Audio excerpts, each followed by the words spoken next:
Miss হবে না আপনার পছন্দের টিভি শো। দেখুন জি5 অ্যাপে একদম ফ্রি। বলুন গুরুদেব, সত্যটা কি? আপনি আমাকে কি বলতে চাইছিলেন? প্রভু, আপনি নন্দ আর যশোদার পুত্র নন। আপনার আসল জন্মদাতা পিতামাতা হলেন মহারাজ বসুদেব এবং মহারানী দেবকী। নন্দরানী ও নন্দরাজ আপনাকে শুধু লালন পালন করেছে। আপনাকে জন্ম দিয়েছে মহারাজ বসুদেব এবং মহারানী দেবকী। তারা এই সময় কংসের কারাগারে বন্দী। আপনি তাদের কংসের কারাগার এবং অত্যাচার থেকে মুক্তি দেবেন। মা দেবকী আর বাবা বসুদেব আমার মা বাবা কি করে হতে পারেন? কিন্তু এটাই যে সত্য কানাই, তুমি দেবকী এবং বসুদেবেরই সন্তান। যশোদা এবং নন্দ তোমায় পালন করেছে, জন্ম দেয়নি। এ কেমন সত্য? আপনি এসবের রচয়িতা। এই সংসার তো আপনার লীলার সাক্ষী মাত্র। প্রত্যেক কার্য, প্রত্যেক রহস্যের পিছনে আপনিই আছেন। গুরুদেব, আমাকে এটা বলুন যে এগুলো কি করে হলো?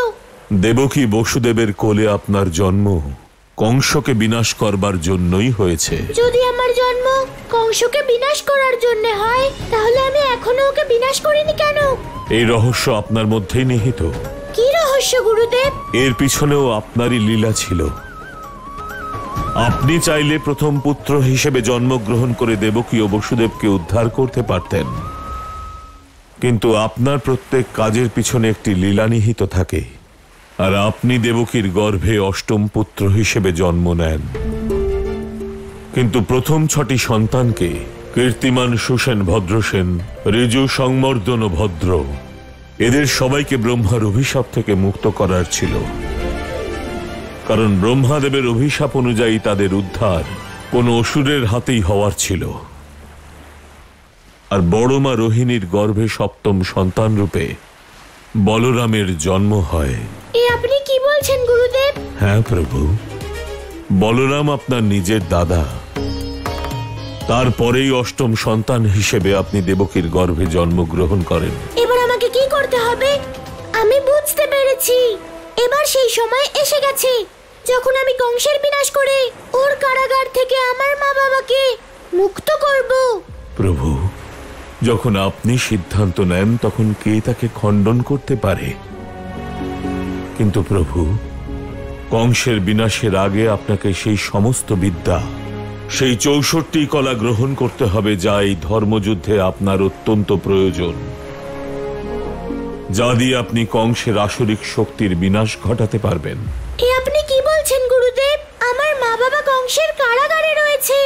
আমাকে সবার আগে তাদের ওর কারাগার থেকে মুক্ত করতে হবে।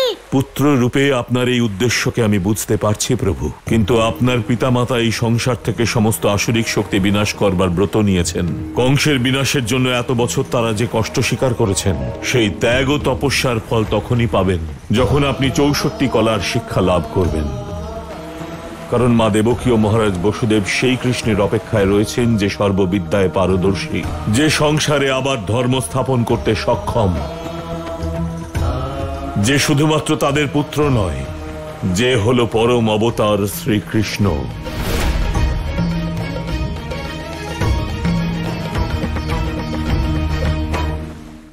জি5 ডাউনলোড করুন আর সব এপিসোড দেখুন একদম ফ্রি।